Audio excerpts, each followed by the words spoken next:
This podcast is brought to you by the American Enterprise Institute. If you like what you hear, please subscribe, rate, review, and share. Thanks for listening. Here's our show. What in the hell's going on? What the hell is going on? What the hell is going on? I don't know what the hell he's talking about. You don't have to know what the hell is on it. What the hell's the matter with these guys? We don't know what's going on. What the hell's going on? Who in God's name knows what it's all about?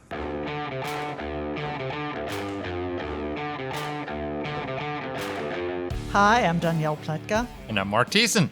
Welcome to our podcast. What the hell is going on? Mark, what the hell have we written this week? Exactly. Well, this week we're doing What the Hell is Dany written this week? Because you just wrote a great Substack on, everybody wait for it, Dany's meeting with the president of Iran. You heard that right. The new president of Iran has just met with Danielle Pletka. And a few days later, Hassan Nasrallah was killed. So I don't know what's going on here. Mark, he's a connection. And you met with Raisi a while back, and then he's no longer with us. Is this a coinkydink, or is there some connection here? I can neither confirm nor deny any connection between these things. Now, to be fair, I was with a large group. This is a meeting. It's actually really interesting. This is a meeting that the Iranian leadership does every year at the time of the UN General Assembly, the UNGA. And I mean, on the one hand, I will say, credit to them that they do it, because it's a big group meeting and they take questions openly. It's off the record. I mean, it's not off the record, but it's Chatham House. And the funny thing to me is I think one of the main reasons they do it is because they're always reporting. We obviously have no Iranian embassy in Washington.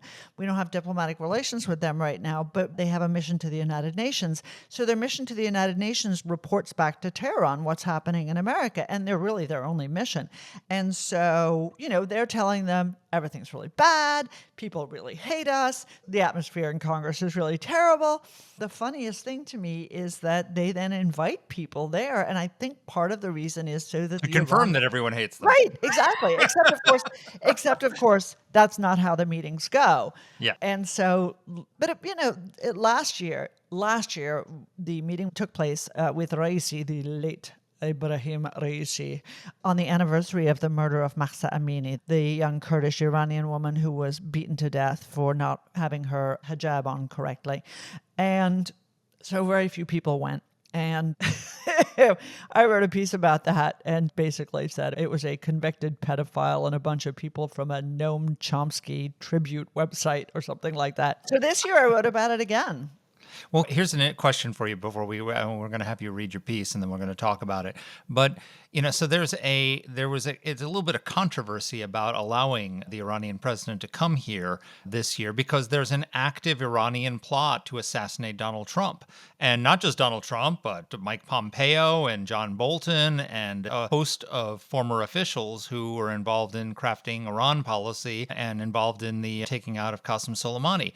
And there's an argument to be made that why do we give the president of Iran a platform to speak at a time when he is actively trying to assassinate the former president and possibly future president of the United States? What do you say, Dany? Well, this has been litigated repeatedly because it's not just Iran. First of all, I thought it was interesting. The Biden administration today sanctioned a bunch of Iranian government officials, IRGC officials, in plots to murder John Bolton. They also sanctioned a bunch of Iranians for 2024 election interference. And, it's good to see them doing that because, of course, the Iranians are interfering to try to get Kamala Harris to win. So good that they did that in the Treasury Department. Back to the question of appearing. So, every year, there's somebody who we don't want to be at the UN Security Council, whether it is the president of Iran or in many years past, it was Yasser Arafat. And Congress has always sort of been irate about this and has attempted to force the White House to not grant visas. The problem is that the United States signed the United Nations Charter, and then the United States Senate ratified the treaty that underpins it. And because of the headquarters agreement in New York, we have undertaken an obligation to grant visas to these absolute, murderers, no question. And it's sort of it's interesting. Back in the olden days, we had Soviet murderers. Now we've got Iranian murderers. Before we had Palestinian murderers. We've had a lot of murderers up at the UN. But this is our treaty obligation. And no, we've really not succeeded in stopping the State Department's issuance of a visa. They lawyer it and they tell us, nope, there's no, we have to let these guys in. So we But do. it's a little bit different. There's murderers. And look, I mean, the UN is filled with murderers. No kidding. They often run the UN Human Rights Council. That's a whole different, separate podcast, actually, that we've done about a year ago or so on the United Nations. But it's a qualitatively different thing when there's an active Iranian plot to assassinate Donald Trump, the former and future president, possibly, of the United States. I think if there's a line to be drawn within that, where we'll tolerate a lot to give visas because of the headquarters agreement. Trying to actively kill our president is maybe the line that where it should be drawn. Can I just say something? First of all, you're right. Second of all, No, you can stop there. No, That's all. Podcast is over, folks. Thank you very much for tuning in. We'll see you next week. jerk store. No, but Mark, the honest to goodness truth is we should kick the UN out of New York. Well, there you go. It doesn't serve us anymore. People went after John Bolton when he said that we could get rid of the top, 10 floors of the United Nations and the world would be probably better off. That's not the point. Actually, the point is the United Nations is a bastion of anti-Semitism, anti-Americanism, anti-freedom, anti-capitalism assholes. And it does not serve us. It is an instrument of Chinese Communist Party power projection at this point. And as far as I'm concerned, they should all go and live in Lagos. As my friend, the late Chuck Lichtenstein, former deputy ambassador to the United Nations under Jeane Kirkpatrick, said, if they want to leave, I'll be standing at New York Harbor waving goodbye as they set off into the sunset. Amen. But actually, we don't have to make them want to leave. We should just get rid of them. And we should give that land to Donald Trump to develop. Because he would turn that into a bastion of the New York skyline. I can tell you, Turtle Bay, that's some prime real estate that we're wasting on a bunch of feckless UN bureaucrats. But I want to ask you another question before we... Okay. A, Trump Tower is a monstrosity. That's A. But B, I want you to suggest this to him because I think this is a great line for him. I will do that. Consider that done. Before we go to your piece, I want to ask you a question. What do you think about the Biden administration's response to the assassination threats on Trump? Because I will tell you, we've talked about this. I've got my interview with Donald Trump's coming out probably the same day as this podcast is on Monday in the Post. And I talked to him at length, both on and off the record, about how he deterred Iran and Russia and China and other actors. And he made clear after the Soleimani strike that if they retaliated and killed an American, he would strike Iran. And I think the proper response for the president, not publicly, but privately through private channels, should be to the Iranian regime that if you touch a hair on Donald Trump's head, we are killing the Ayatollah Khamenei. That you do not assassinate our leaders. And if anything happens to Donald Trump, Khamenei is dead. And it's not our habit to act like our adversaries. I don't think that's acting like our adversaries. I'm not sure that I think the much better answer is we will remove your regime from power. But that being said, I think that we can separate the Biden administration's intolerance, and I think they really have a genuine intolerance of threats to murder Donald Trump and former Trump administration officials and their really execrably bad policies in the Middle East and towards Iran. So I think they don't want that to happen. And it may be for the worst of all reasons. It may be because they don't want the Iranians to force their hand, force them into action, even by killing Donald Trump, which would be something that would be, I suspect, reasonably welcome to certain people to see him eliminated. But you know what? I think that the most frightening thing to this group of people is not death. The most frightening thing to this people is loss of power. Yeah, well, death would lead to a loss of power Yeah, in this particular case. Not necessarily. This is the problem. It certainly led to the loss of power for Soleimani, and it would to the Ayatollah Khamenei if he were dead. You can't rule when you're dead. But I understand. It didn't ruin the Quds Force. That is very true. That's very true. That's very true. Though it really hurt them. But anyway, enough of that. Let's get to your piece because it's really good. This is Dany's piece on our Substack called "What the Hell? Meet the President of Iran." I did. He's a soft, kind, and peace-loving man. Really, really. Last year around this time, I trundled up to the United Nations to meet with the then Iranian president, Ebrahim Raisi. He was subsequently killed in a helicopter crash, no relation, triggering an election and the choice of this year's Iranian president, Masoud, no helos please, Pezeshkian. So back I went to the United Nations to see what was behind door number 2. As I told you last time, I'm always of two minds about meeting with the Iranian leadership for so many reasons. I then posted a picture of the lovely Mahsa Amini.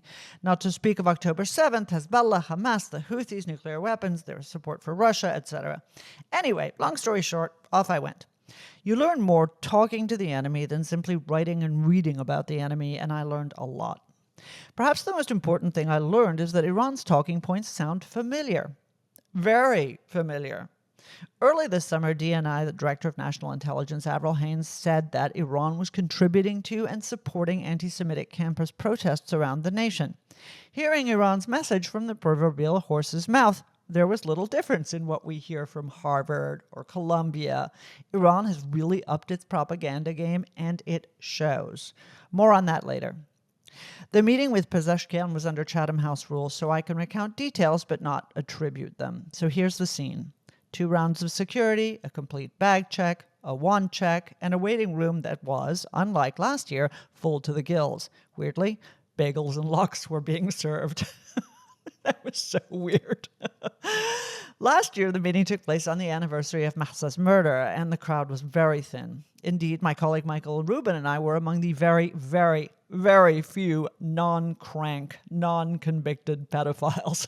This year, that was far from the case, although the crank quotient was still high. But there were lots of other mainstream attendees, ex-State Department officials, real think tankers, real ex-journalists, real international consulting types. Many were glad-handed by the ever-unctuous ex-foreign minister, now Vice President Javad Zarif. You will all remember him as John Kerry's best friend, who warmly held only the men's hands as he joyfully reunited with his American shills. And then, of course, there were a few escaped from the asylum types who are always drawn to the Iranians. Even the crazy this year was more muted, however. 2 standouts were a formerly serious, formerly somewhat normal, quite famous professor who has gone batshit. And Mark, I mean, that word is too kind to him. Anti-American, anti-Israel, conspiracy theorizing, eyes glittering. Oh my God. It was actually a little bit sad. And there was another guy who spent a lot of time blessing the Iranian president who was not sneezing. Michael Rubin, who we all know to be the master of inappropriate jokes, was active in his WhatsApp commentary. He offered me $20 last year to ask Raisi how he got blood out of his turban. And this year asked me to ask Pezeshkian what prayers he utters before boarding a helicopter. But last year he offered me $20, and this year he only offered me $5, so I didn't do it. Anyway, enough scene setting. Pezeshkian is a trade up from Raisi, smarter, smoother, less ranty, and more approachable. And I want to especially emphasize the heart of his messaging, because you will recognize in it the heart of the New York Times, Financial Times, and other intellectual elite bastions' messaging on Israel. First, he didn't waste time with the anti-Semitism, and he uttered the word Zionist once, more than an hour in. He had tested his approach with his Washington friends in private meetings. Yes, we know who sees Team Tehran one-on-one. And he wasn't going to waste points with college-level trolling.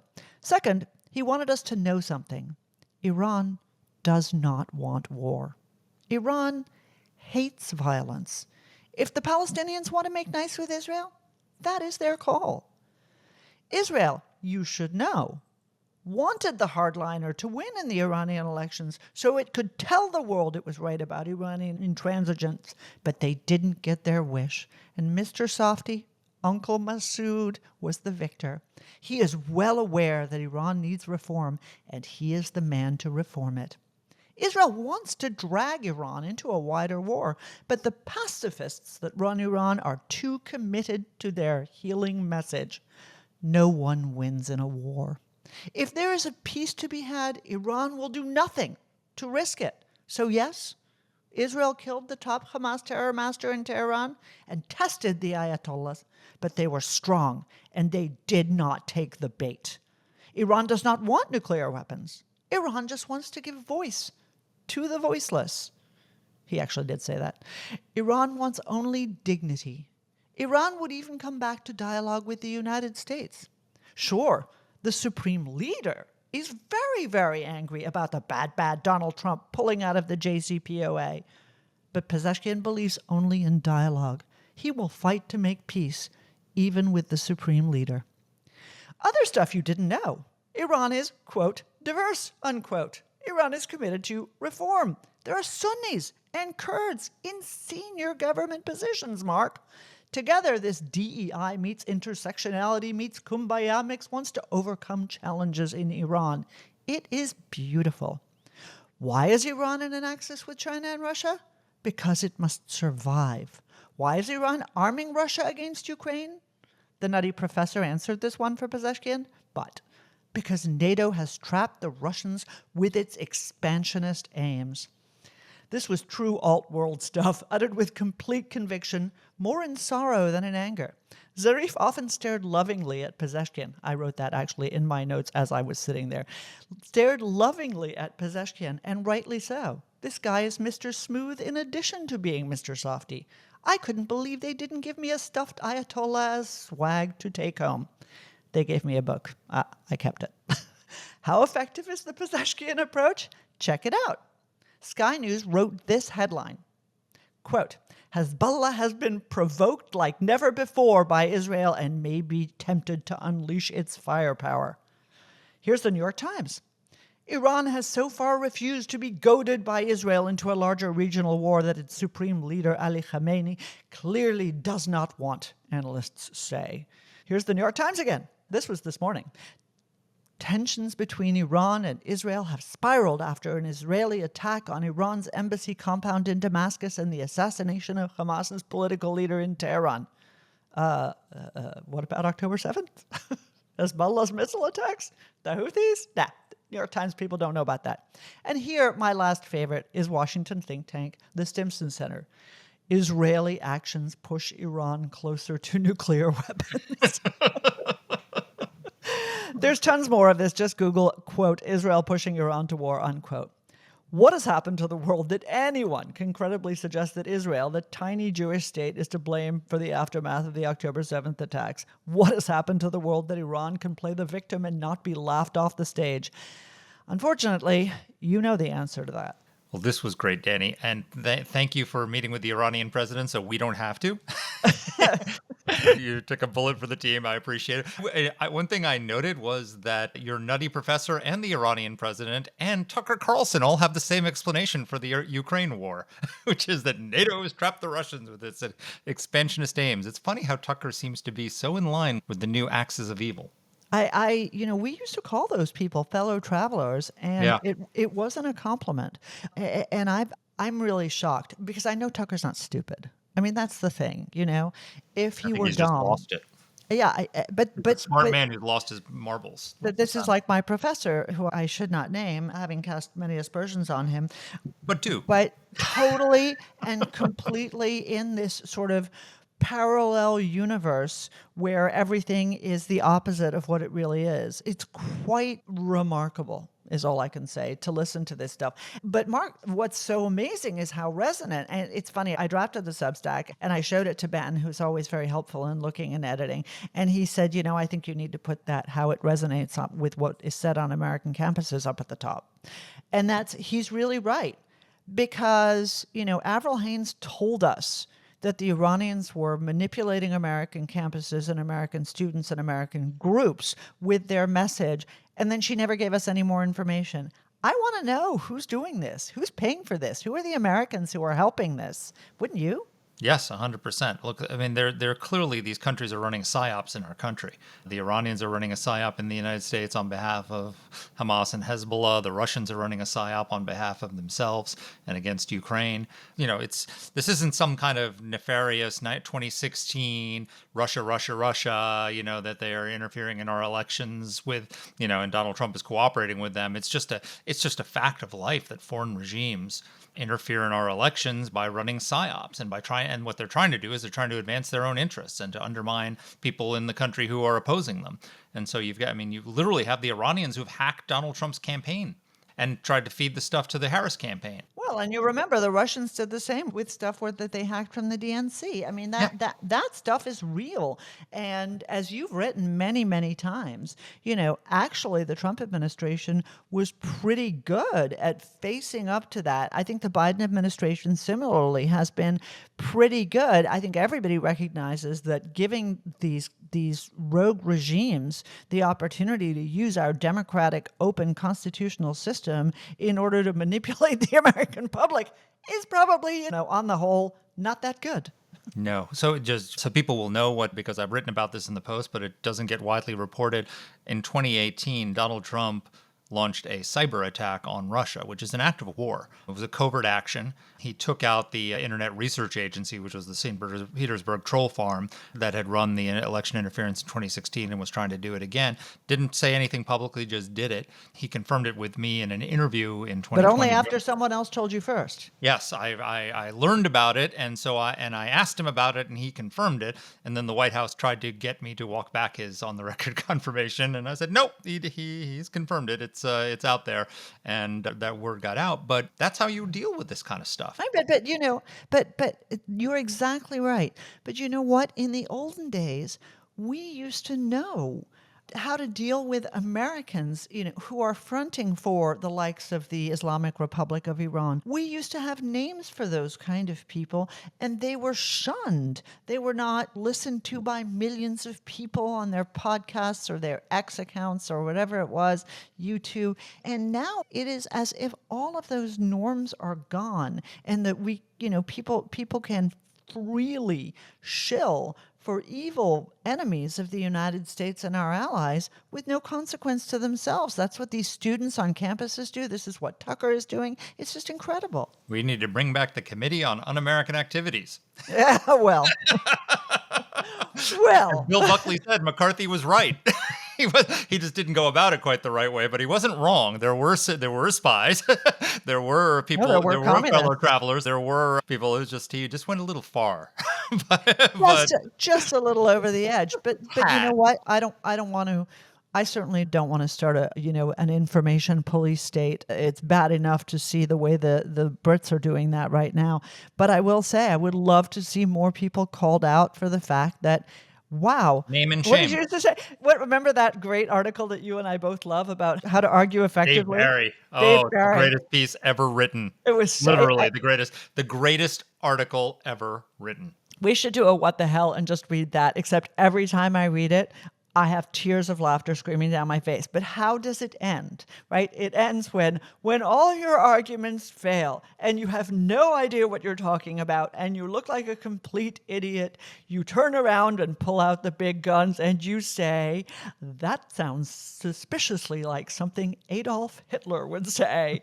And all I can think of is I would like to end certain meetings by saying, that sounds suspiciously like something I heard the president of Iran say. Yeah. Well, there's a lot of people using Hitler analogies these days, so yeah, kidding. That barrier has sort of fallen. That was written at a time when people didn't actually go there, but now they do. So let's talk a little bit about what's happening right now. So we just did a pod on the amazing Israeli op against Hezbollah with the pagers and then the cell phones, and then since our pod, they've launched some strikes.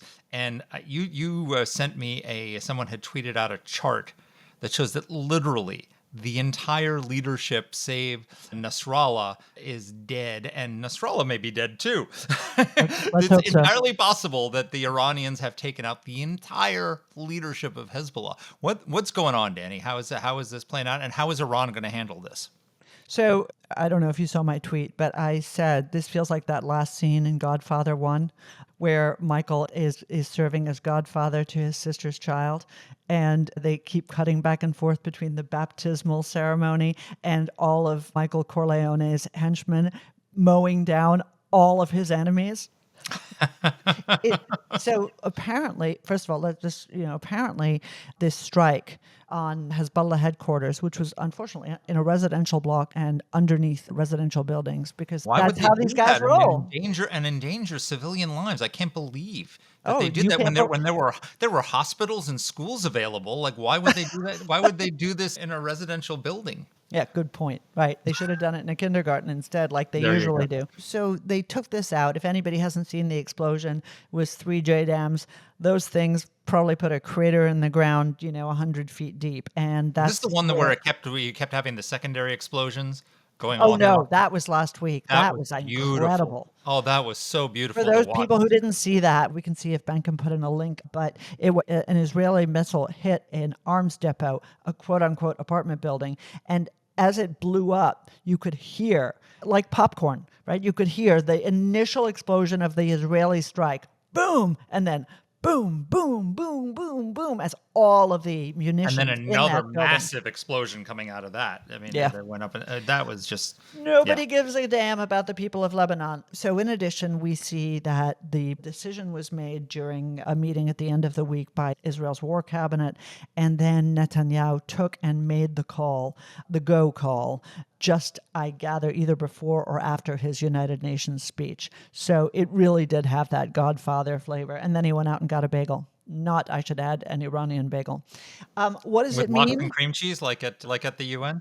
Yeah, he actually did go and get an everything toasted bagel with lox and cream cheese. Why I know that is even more ridiculous. But what does it mean, Mark? I think right now what we see is the absolute top echelons of Hezbollah are gone. The Iranians need to figure out what to do. The IRGC, the Islamic Revolutionary Guard Corps, some of their top people have been taken out. The Iranians are afraid of Israeli reach into Tehran. So I think the last shoe to drop is Yahya Sinwar, who is now the head of Hamas since the untimely death of his predecessor, Ismail Haniyeh, in Tehran. There was some news that he might be dead earlier this week. There was a strike in which the Israelis thought they might have killed him. There's been no confirmation of that. If he's gone, I think it's time for a pause. We will see. I don't know who is going to command Hezbollah. They've taken out the most elite brigade leaders. They've taken out the most elite military planners. They've taken out all the key leadership, including a lot of people who are wanted by the United States for implication in attacks on U.S. military, U.S. embassies, etc. So I think if these guys want to cry uncle, that could happen. Otherwise, they could escalate. But can they escalate then when they're this decimated? I mean, this seems like in the capacity of Hezbollah has been seriously decimated in a matter of a week now compared to before. How capable are they of doing something serious when so much of their leadership has been just eliminated?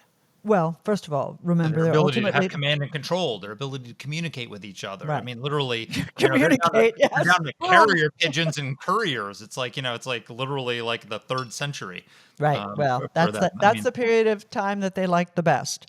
But yes, you're right. On the other hand, they still have at least 100,000 missiles. They have the capacity to hit a lot of Israel. They have the capacity to simply order all of the low-level people where their missile launchers are hiding in residences, schools, hospitals, people's backyards, to come out and to start targeting central Tel Aviv, to start targeting, which they already did once last week with a ballistic missile for the first time, to start targeting civilian areas, to really rain down death and destruction toward, I should add, no strategic end, but definitely with a view to simply avenging themselves. And they could do that. It would be very, very stupid. But that choice is going to be made in Tehran. Yeah. My general view of this is like hit them when they're down. Don't let people don't let terrorists up off the mat. When you've got them down, you may never be in a position like this where we have this systemic operation starting with the pagers, then the walkie-talkies, then the airstrikes, then taking out the missiles, then taking out the leadership. It seems to me that Israel is doing to Hezbollah what it should have done to Hamas from the beginning, if it wasn't being held back by the Biden administration. And by the hostages, Mark. Don't forget. And by the hostages. True. Well, okay, so you don't have the hostage situation there. So, I mean, finish them. just eliminate this threat. Why stop? Look, one of the things that I said to you just yesterday in the context of the unhappiness of our friends, the Ukrainians, with certain people, is the United States is Israel's most important ally. And the Biden administration has gone from being entirely supportive after October 7th to basically constantly trying to shut them down, taking the side of Hamas, taking the side of Hezbollah, taking the side of Iran, proposing ceasefires, proposing endless concessions to Hamas. And the Israelis on this joint French-American proposed ceasefire of 21 days with Lebanon yesterday said no. And this is the problem. You deal yourself out of the game when you are not a reliable ally. The Biden administration is not a reliable ally, and the Israelis don't listen to us anymore. Well, good for them. They shouldn't listen to us. And we need to stop being ruled by people who PhDs in escalation management, as our friend Fred Kagan likes to say. He does indeed. I just used that again yesterday.